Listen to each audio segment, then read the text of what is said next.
Owen earns $68,000 a year, has $6,200 in savings, and still has a negative net worth. Not because he is reckless, not because he is lazy, not because he is bad with money. He is doing many of the right things, but he is doing them in the wrong order. And over time, that mistake compounds quietly into something much bigger than it looks. Over 30 years, that wrong order can cost him more than $1.6 million. Same effort, same income, completely different outcome. The difference is not what he does. It's when he does it. Intensity feels productive, but structure is what actually moves the result. And most people never build one. And most people never realize it. Most people believe their financial situation is driven by discipline or income because those are the variables they can see and measure. Effort is visible. Income is easy to compare. So the conclusion feels logical. Work harder, earn more, spend less, and the outcome will improve. But outcomes are not driven by effort alone. They're driven by how that effort is organized over time. The system most people follow is not broken because the actions are wrong. It is broken because the sequence is wrong. Owen is not an exception. He is exactly what this kind of system produces when it runs long enough without correction. He pays his bills on time. He avoids obvious mistakes. He is not reckless with spending. He saves when he feels like he can afford to. On the surface, this looks fine. Underneath, it isn't. Money without direction disappears. And effort without structure produces inconsistent results. The problem is not that nothing is happening. The problem is that everything is happening in the wrong order. And most people never realize it. This is the part nobody notices. Because nothing looks broken. There is no crisis. No moment where everything collapses. Just a slow pattern where effort does not convert into progress. Owen's net worth sits at negative $2,700. And that number is not the result of one bad decision. It is the result of a system that never allowed momentum to build. He saves occasionally, but without consistency. He spends carefully, but without direction. He avoids risk, but does not create growth. This is where the damage actually happens because small inefficiencies compound quietly over time, but in the wrong direction, and most people never realize it. At some point, Owen notices something that does not make sense. His income is stable. His habits are reasonable. He is not making obvious mistakes, and yet nothing is improving. That moment matters, because it changes the question. It is no longer, what am I doing wrong? It becomes, why is this not working? And that question reveals the real issue. Not the actions themselves, the order behind them. On the surface, everything looks fine. Underneath, it isn't. And this is where the damage actually happens. Over the next 90 days, Owen is not trying to become rich. He is not chasing a breakthrough. He is rebuilding the structure underneath his financial life so that the same actions begin producing different results. Same actions, wrong order, different life. And once the order is corrected, the system behaves differently. Not because he works harder, but because the system finally aligns with how money actually works over time. This is the hidden cost of doing things out of sequence. Because effort without structure does not accumulate. It resets, and most people never realize it. Week 1 is the audit. It feels productive. It looks productive, but it produces no direct result. Owen reviews 3 months of financial activity across every account he has. Checking, credit cards, subscriptions. Every transaction is categorized into fixed expenses, variable spending, and debt.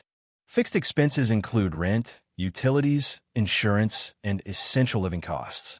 Variable spending includes food delivery, subscriptions, and discretionary purchases. Debt includes all interest-bearing balances. Most advice presents this step as the foundation of financial success. It isn't. The audit does not build wealth. It does not reduce debt. It does not improve outcomes. Its direct value is 0. This is the part nobody notices, because awareness feels like progress, even when nothing has changed. But the audit is not meant to create results. It is meant to reveal where the system is leaking. And when Owen looks at the numbers clearly, the pattern becomes obvious. $420 on food delivery, $63 on subscriptions, Over $300 in spending he cannot clearly explain.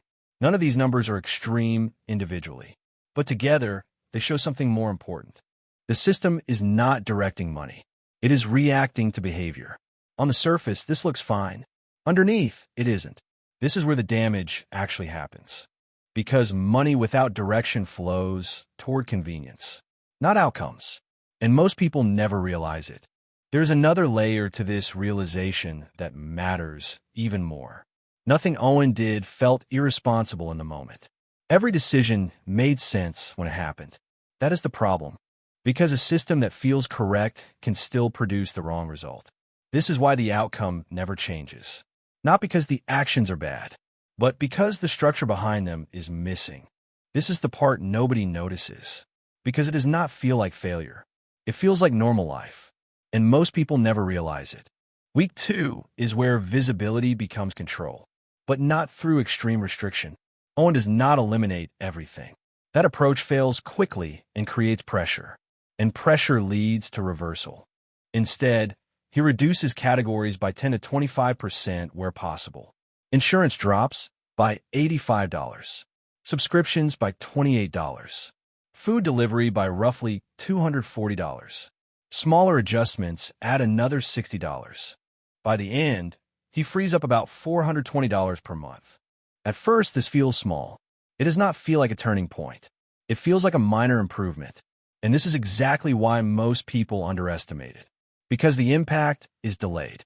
$420 a month does not look like a life-changing number. But over time, it becomes one. If that money sits in a checking account, after 30 years, it becomes about $151,000. Nothing more than the sum of what he put in. But if that same $420 is invested at 8%, it becomes over $600,000. Same money, same effort, 4 times the outcome. This is where most people get it wrong. They stop at saving and never direct the flow. Saving feels like progress, but saving without direction is just pause spending. And pause spending eventually becomes real spending again. This is why the outcome never changes. Because nothing forces the money to behave differently. And most people never realize it. Most people stop here. They save money, and then they lose it, slowly. Not because they failed, because nothing told the money where to go. This is where the damage actually happens. Because undirected money always finds its way back into spending. To understand this clearly, imagine 2 identical scenarios. In both, Owen saves $420 per month. In the first, the money stays in his account. It feels safe. It feels flexible. But gradually it gets used. One decision at a time. A small purchase. A justified expense. A temporaire exception. Over time, the entire amount disappears. Not all at once. Slowly. In the second scenario, the money is redirected automatically into investments. It is never available. It is never reconsidered. Over time, it compounds. Same income, same effort, completely different outcome. This is the hidden cost of doing things out of sequence. Week 3 is automation. This is where the system either stabilizes or collapses. Owen sets up automatic transfers so that a percentage of his income moves into savings and investments before he sees it. This removes the need for repeated decisions and replaces them with a rule. Without automation, the system depends on discipline. With automation, the system runs without it. This is where most people underestimate the problem. They believe consistency comes from willpower. It doesn't. It comes from structure. Every manual decision introduces variability.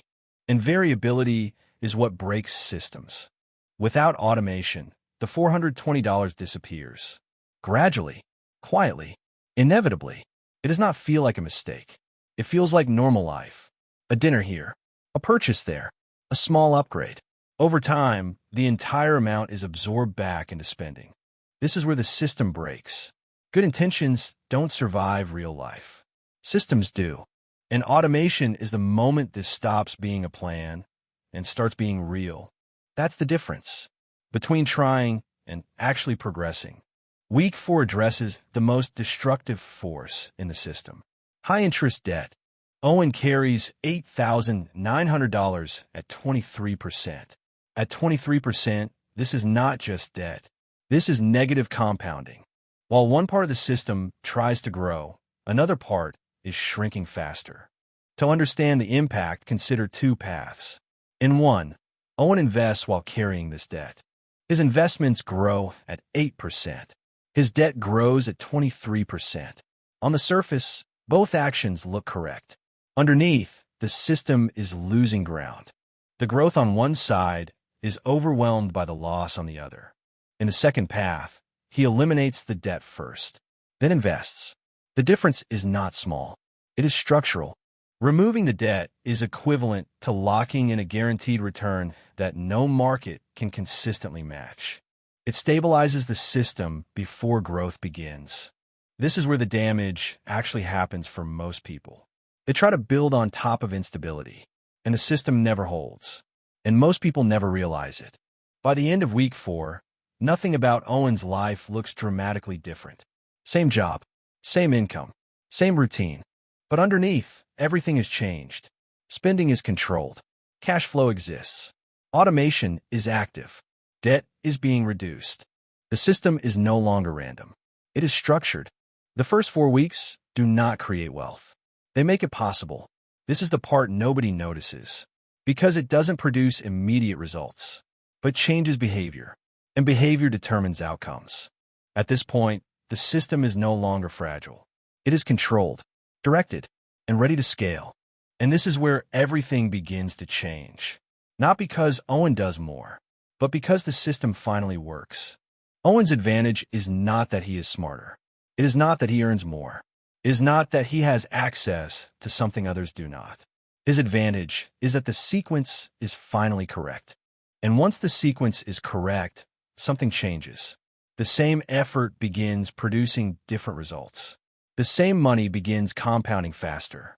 The same life begins moving in a different direction. Not because of intensity, because of structure. Because structure only works when the order is right. And once you understand that, the system becomes visible. You realize the outcome was never random. It was always the result of how the system was built. The difference was never effort. It was the order. And once you see that clearly, you cannot unsee it. Week 5 begins in a way that feels almost too simple to matter, and that is exactly why most people either skip it or rush through it without understanding what it actually does. Owen builds a $1,000 emergency fund. And on the surface, this looks like a small, almost insignificant step compared to everything that comes later. There is no growth curve, no visible acceleration, no feeling that something meaningful just happened. But this is the part nobody notices because this step is not designed to grow the system. It is designed to protect it. Without a buffer, every unexpected expense becomes a disruption, and disruptions do not just slow progress, they reset it. A car repair, a medical bill, a broken appliance, these are not rare events. They are predictable interruptions that happen over time, and when they hit a system without protection, they push money back on a high-interest debt, reintroducing negative compounding at the exact moment the system is trying to stabilize.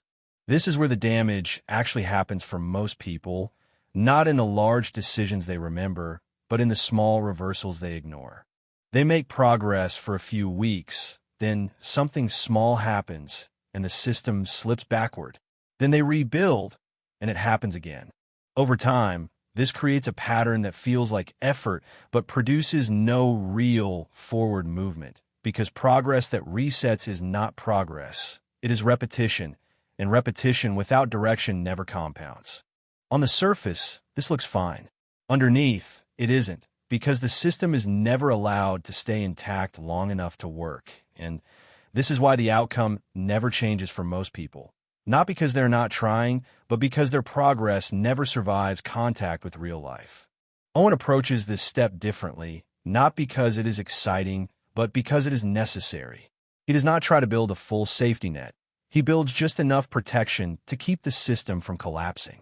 He redirects part of the $420 he created earlier, delays non-essential purchases, and sells a few items he no longer uses, and within a short period, the $1,000 is in place. The number itself is small, but the function it serves is not, because it creates distance between normal life and financial disruption. It allows the system to absorb shocks without breaking, and that changes everything that comes after, because a system that survives continues, and a system that breaks resets. Week 6 is where the system transitions from protection to growth, and this is the point where most of the long-term outcome is determined, even though it does not feel like it at the time. Owen begins investing consistently into a broad market index fund, not because it is exciting, but because it is reliable, and reliability is what allows compounding to actually work over time. He is not trying to beat the market, he is trying to stay in it, and that distinction is critical. Because a strategy that depends on timing, predictions, or constant attention is fragile, while a strategy that runs automatically is resilient, and resilience is what keeps the system alive long enough to produce results. The contributions themselves are not dramatic at the beginning. They're simply consistent. The same $420 that used to disappear into untracked spending is now redirected into investments every month without requiring a decision. This is where most people get it wrong, because they focus on optimizing returns instead of ensuring consistency. And consistency is what actually creates the outcome. The first year will feel slow, the second year will feel average, and even the third year will not feel particularly impressive. And this is exactly where most people quit, because it does not feel like it is working even when it is. This is where people walk away from the system right before it begins to matter. To understand why, you have to look at compounding from a different perspective. In the early years, the balance is small, so even a good return produces a small result. If Owen invests $5,000 in the first year and earns 8%, that is only $400. It does not feel meaningful. It does not feel like progress.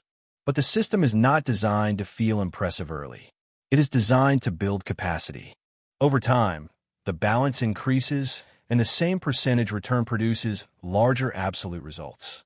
By year 10, the account might reach $80,000 to $100,000, and now the growth becomes noticeable. By year 20, the balance could exceed $300,000, and the annual growth becomes significant. But it is in the final decade where the system accelerates dramatically, because the base is large enough for compounding to dominate. This is the part nobody notices at the beginning, because compounding is delayed.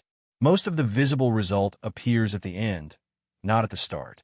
That is why sequence matters so much, because delaying this step by even a few years changes the entire outcome, not just by reducing contributions, but by reducing the time those contributions have to grow. Time is not just part of the equation, it is the multiplier, and once it is lost, it cannot be recovered. Owen also captures his employer's 401k match, which adds another layer to the system and accelerates the process further.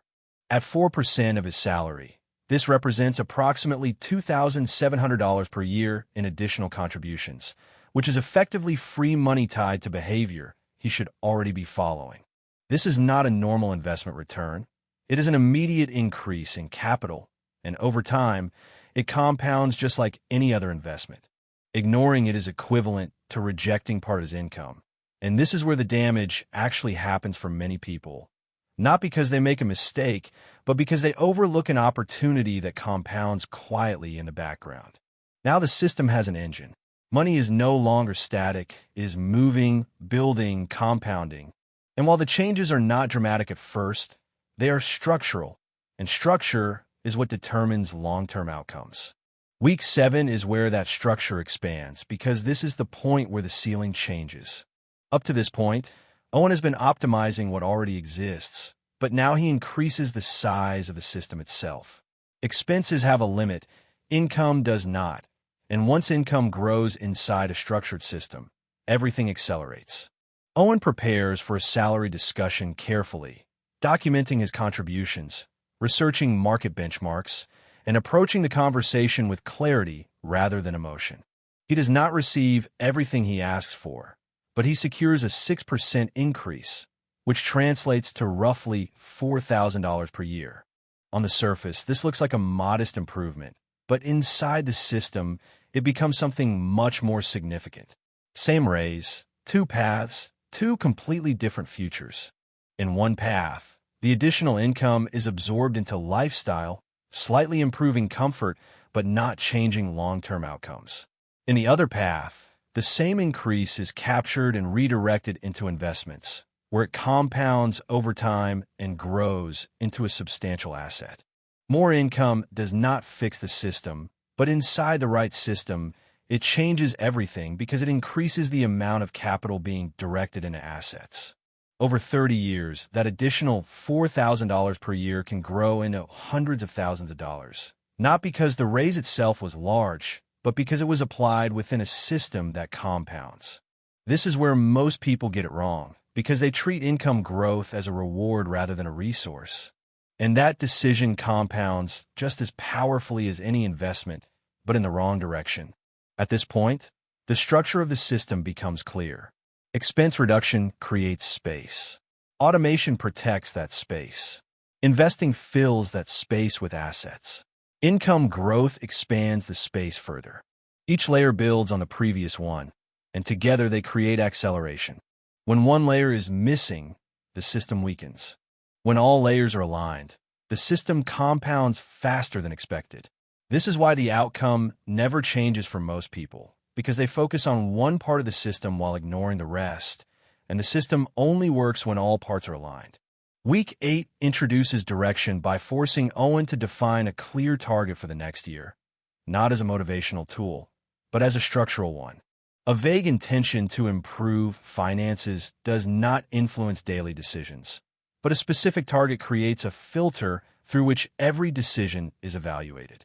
Spending, saving, investing, all of it now has context, and that context reduces randomness in the system. This is the part nobody notices because it does not produce immediate results, but it changes behavior, and behavior determines outcomes over time. Week 9 tests the system under control conditions by examining how Owen uses credit, not from an emotional perspective, but from a behavioral one. The tool itself is neutral. The outcome depends on how it is used. Owen limits usage, pays balances in full, and observes whether the system remains stable.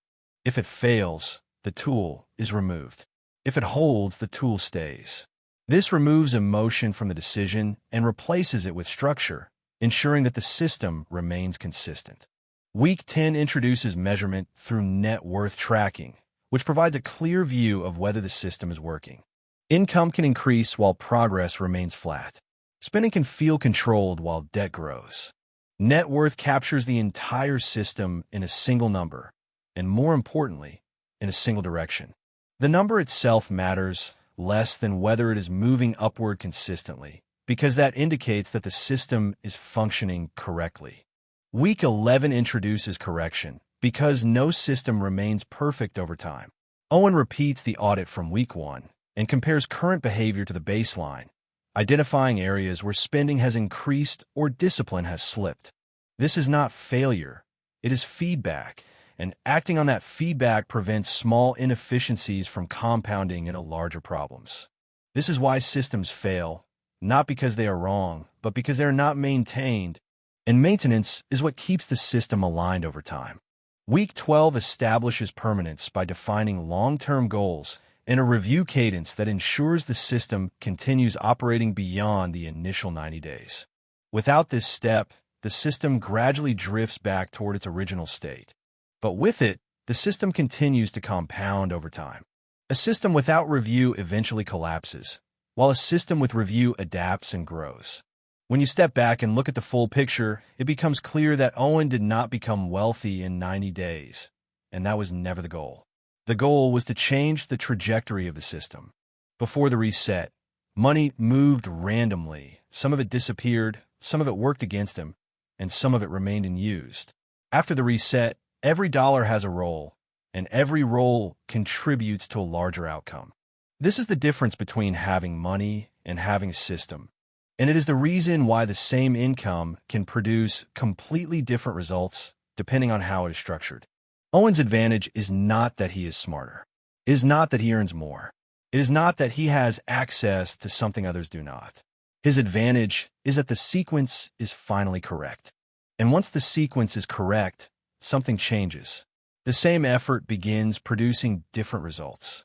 The same money begins compounding faster. The same life begins moving in a different direction. Not because of intensity, but because of structure, and structure only works when the order is right. And once you understand that, the system becomes visible, you realize the outcome was never random. It was always the result of how the system was built. The difference was never effort. It was the order, and once you see that clearly, you cannot unsee it.